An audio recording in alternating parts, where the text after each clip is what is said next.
Zero open defecation regional validation sinimulan po sa Manawag. Para sa detalye, kasama natin Idol Robert Reyes. 104.7 IFM Report.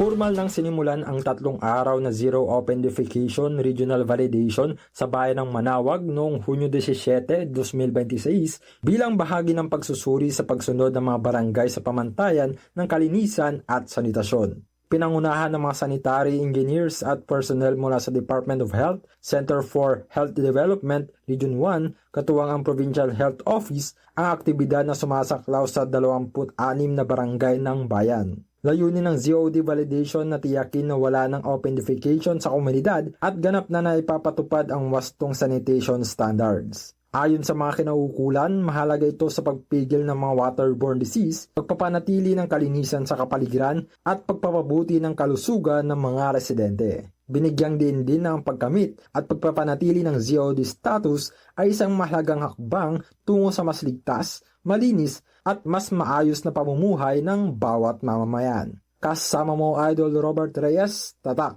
IFM.